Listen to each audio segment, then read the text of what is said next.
So guys, today we're going to be doing a devotional for walk the walk and talk the talk. So here we go. And it's called Everybody Does today. So let's get on with it. Later on we will talk about these people.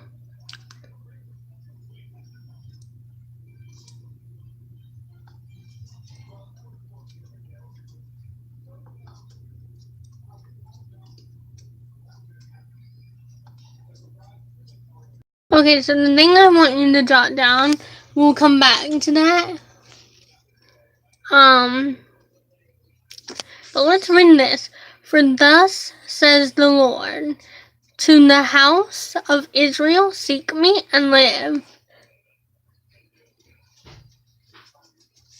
And that's in Amos. And that was Amos, what he looked like.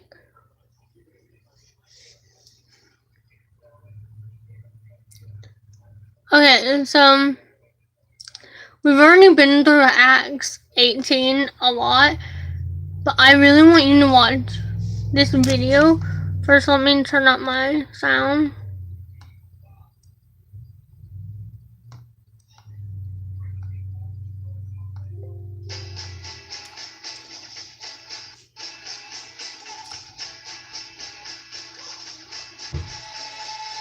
So then Paul went from Athens to Corinth, and he was like, from now on, I'm just going to know Jesus. So in Corinth, Paul met this Italian tent maker named Aquila. Thank you so much for to come into Corinth. So Paul and Aquila made some tents together. Thank you so much for making my tent. Hey, what's up, Paul? You go to the Dave concert this weekend? I brought the stuff, you know. Is that a candle? Whoa. You set me up? Turn that up. What are you doing? Run! I think the Corinthian church is in dire need of another letter. So the Jews in Corinth blasphemed God, and Paul flipped, and he was like, you brought me on your own heads. From now on, I'm going to the Gentiles. Hail Paul! Then the Lord appeared to Paul in a vision, and he was like, do not be afraid, but speak. Do not keep silent, for I have many people in this city. Houston, we have a verse. Paul was in Corinth for a year and a half, and after that, he went and got his hair cut at Centrea. And I think he totally hit him up, but he hasn't called me in 2 weeks, and I'm just going crazy. I'm not really black. So then Paul went to Ephesus, and there he dropped off Aquila and Priscilla to continue the ministry there. Thank you so much for dropping us off. Hi there. I'm Tim. So then Paul was making the rounds and encouraging all the disciples, and it was awesome. And in Ephesus, this awesome preacher named Apollos was like, why, you slimy, double-crossing, no-good swindler. You got a lot of guts coming here after what you pulled. But how you doing, you Those are lines that sound familiar. Yes, from Guerra di Stelle.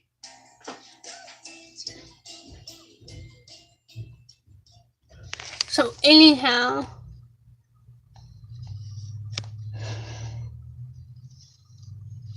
that video was by Riley Taylor. Shush. Okay, so that was about Paul. There's a good picture of Paul if you. And then here's the next person we're going to be talking about.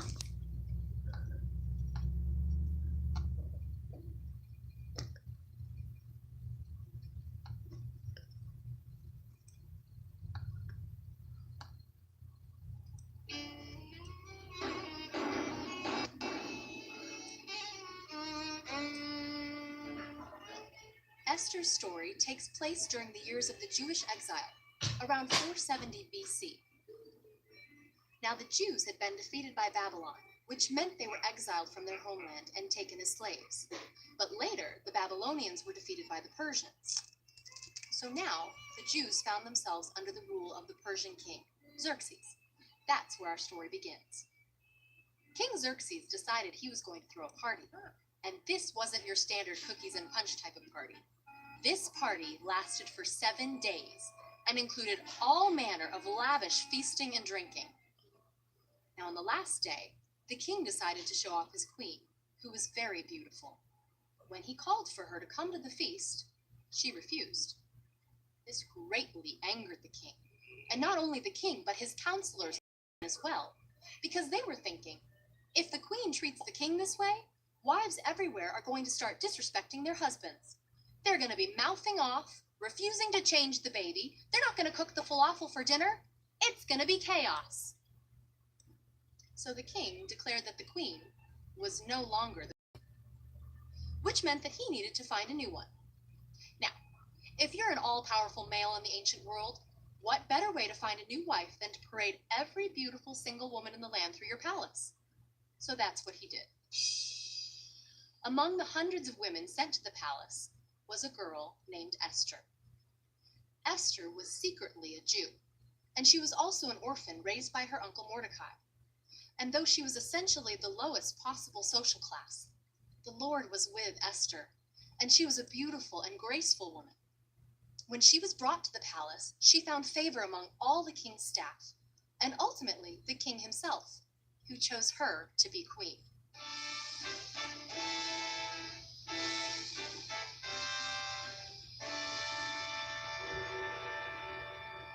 Sometime later, Esther's uncle Mordecai was sitting at the city gate when he overheard 2 men plotting to kill the king. Mordecai quickly relayed this to Esther, who told the king, who promptly solved the problem. Even though he saved the king's life, Mordecai was never recognized for what he did. And sometime later, he found himself in trouble when a man named Haman rose to power. Haman was the king's second in command, and whenever Haman walked through the streets, everyone was ordered to bow down before him. But Mordecai, being a Jew and a follower of God, refused to bow to Haman. When Haman found out about it, he was enraged. In fact, he was so enraged that he plotted to kill not only Mordecai, but every single Jew in the empire, women and children included. By Haman's influence, the king sent out a decree that ordered all Jews to be executed and their property taken. When Mordecai found out about it, he begged Esther to approach the king and ask him to change his mind. But Esther knew that if she were to approach the king without being summoned, she could, by law, be put to death. Esther was in torment, but finally, after much fasting and praying, she decided to approach the king, even if she should perish. When the king saw her standing before him, he loved her and invited her to speak. "What do you wish, Esther?" the king asked. Esther replied, "I would ask that the king and Haman come to a feast that I shall prepare." The king was delighted, as was Haman, and together they feasted. Toward the end of the meal, the king asked Esther, "What is it that you wish? Anything you want will be granted to you, up to half my kingdom." Esther replied, "If it pleases the king, let the king and Haman come to another feast that I will prepare, and there I will answer the king's question." Haman left the palace happy that day, but on his way home, he noticed Mordecai at the gate and was reminded of Mordecai's refusal to bow to him. Haman's mood darkened. He decided to have a gallows built on which Mordecai would be hanged the following day. That night, the king couldn't sleep, so he ordered the book of records to be brought and read to him. When the account of Mordecai's warning of the plot to kill the king was read, the king asked, "What have we done to honor Mordecai for saving my life?" "Nothing, your majesty," replied his servant. So the king called for Haman, and when he arrived, the king asked, "What should I do for someone I want to honor?" Haman thought he was thinking of him, and he said, "You should put your royal robes on him, and a crown, and let him ride your horse through the streets so that everyone will know that this is the man the king honors." The king thought that was a great idea, and he said, "Perfect! Go and do exactly what you have just said. In fact, You can be the one to lead the horse around. Soon after this, the day of Queen Esther's feast arrived. After they had finished eating, the king again asked Esther, "What is it that you wish? Anything you want will be granted you, up to half my kingdom." Esther replied, "O king, if it please you, all I ask is that my life and the life of my people be spared. For I am a Jew, and it has been decreed that all Jews in the empire should be annihilated." When he heard this, the king was furious. "Who would do such a thing to my queen?" he shouted. "Haman," replied Esther. "And furthermore, he has built a gallows to hang Mordecai, who once saved the king's life." The king replied, "Then let Haman be hanged on it." And so it was. Haman was executed on the gallows, and a new decree was issued, saving the lives of the Jews. Esther and Mordecai were honored and spent the rest of their days serving the king.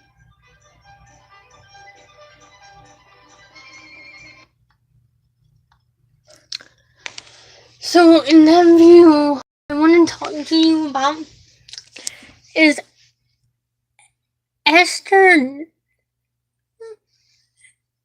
was at first kind of scared to go talk to the king, but then after she did, you have to think, he said yes to not letting the Jews get killed. And that is one thing I want you to do, is not be like the other people. You gotta be brave.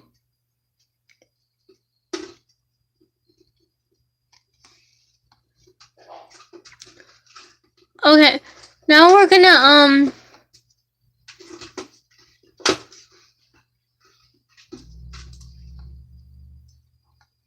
man had two sons. oh, and first, that Esther video, if you wanna watch it, it's by Second Look Films.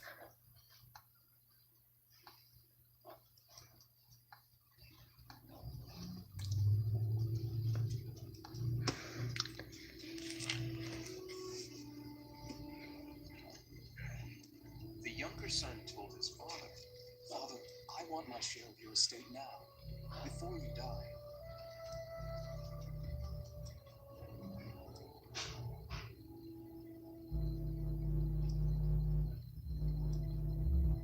So, his father agreed to divide his wealth between his sons.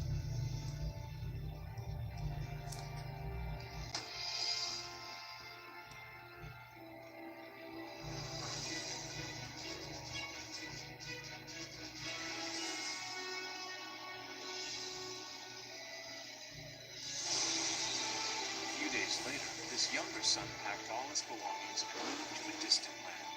And there he wasted all his money in wild living.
About the time his money ran out, a great famine swept over the land, and he began to starve.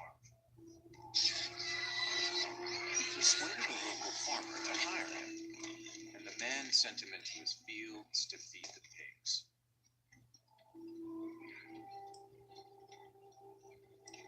The young man became so hungry that even the pods he was feeding the pigs looked good to him, but no one gave him anything.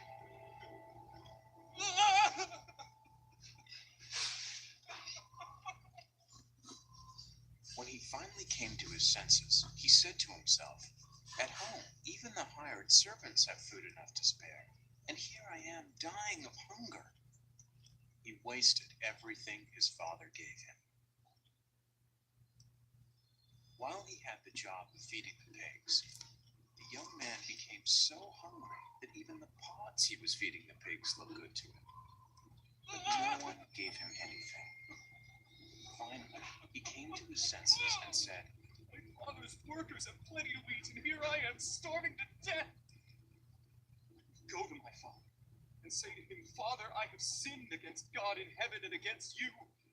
I am no longer good enough to be called your son. Treat me like one of your workers.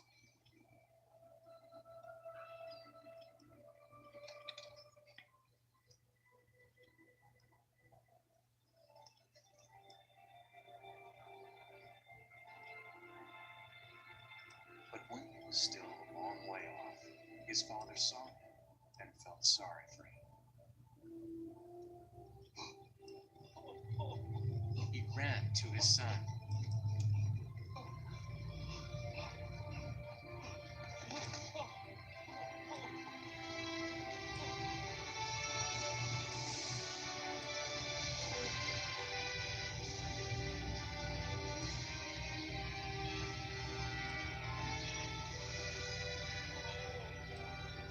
And he hugged and kissed him.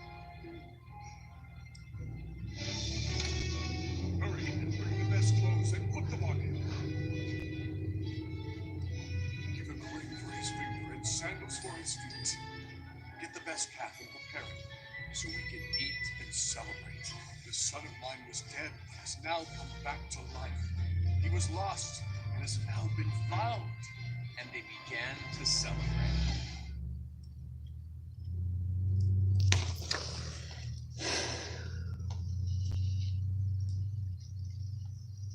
So that story was by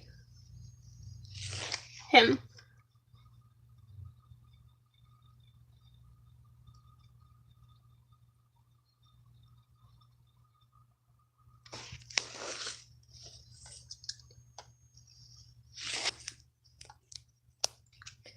And that was about the prodigal child. And then we're gonna hear another story.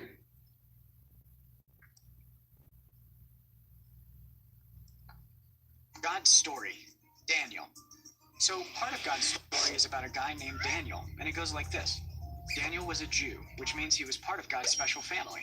But when he was a young man, a king called Nebuchadnezzar, let's call him Nezer, came in from the city of Babylon and took over. He chose the smartest, strongest, most handsome Jewish men to leave their home and come work for him in his palace. One of those young men was Daniel. Even though most people in Babylon didn't follow God, Daniel and his friends did. So they had to figure out how to obey God and serve the king. For starters, they had to go through a training program where they were fed royal food. The problem was, King Nezer had also offered food to idols or false gods. And since they followed God, they wanted nothing to do with idols.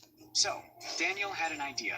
He asked the chief of the king's staff if he and his friends could eat vegetables and water for 10 days instead. If they got too weak or skinny, they'd eat something else. Well, guess what? God made them even stronger than the men who ate royal food. God gave Daniel extra understanding, too. In fact, a few years later, the king had a nightmare. Nobody knew what it meant. Daniel told King Nezer that he would ask God to show him. God did. After that, King Nezer adored Daniel. He even said God was pretty great. Huh? Mama, shh. The big deal, because the king didn't even think about God before that. Mm-hmm. Soon, he made it hard for Daniel to follow God again. That's because the king built a huge gold statue of himself, 90 feet tall. Anybody who didn't bow down to it would be thrown in the furnace. This time, Daniel's friends were the ones in trouble. Their names were Shadrach, Meshach, and Abednego. They told the king, "The God whom we serve is able to save us. But even if he doesn't, we will never worship the gold statue you've set up." So they got sent into the fire. Well, pretty soon the king looked into the furnace and noticed that there were 4 men, and they were walking around. An angel of the Lord was protecting Daniel's friends. They got out alive and didn't even smell like smoke. God didn't stop them from getting punished, but he did go through it with them. The king had never seen a God who would rescue like that. Afterwards, King Nezer didn't mind if Daniel and his friends worshipped God, but the king still worshipped idols too.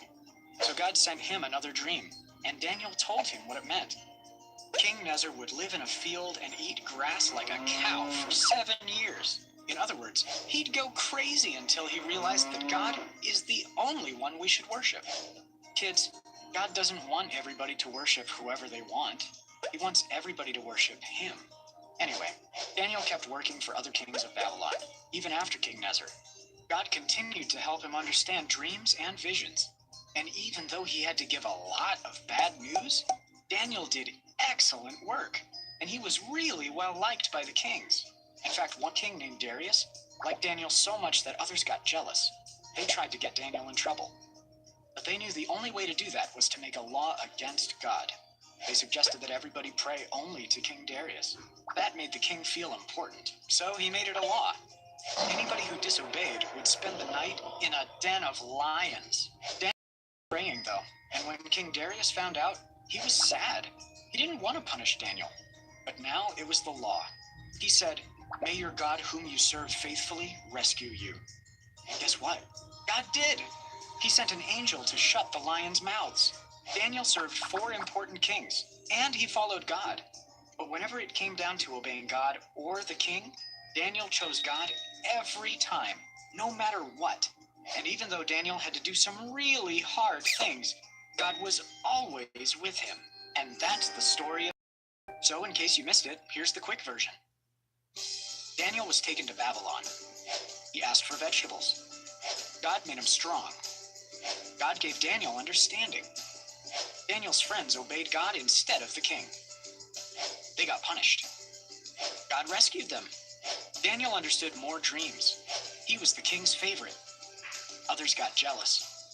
Daniel obeyed God instead of the king. He got punished. God rescued him. Daniel served God no matter what. And that's a part of God's story.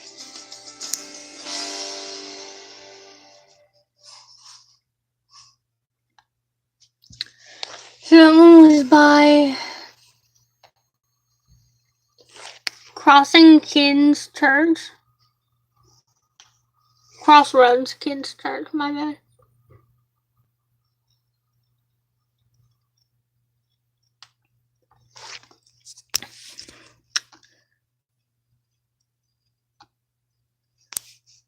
And there's a picture of Daniel.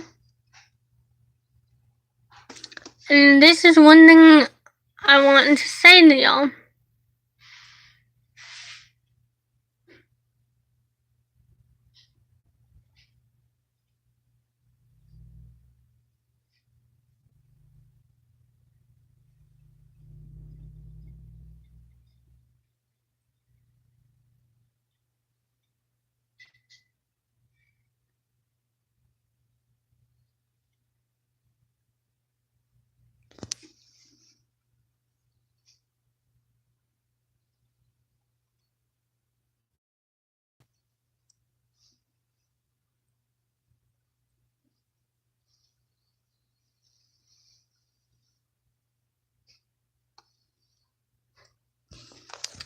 Okay.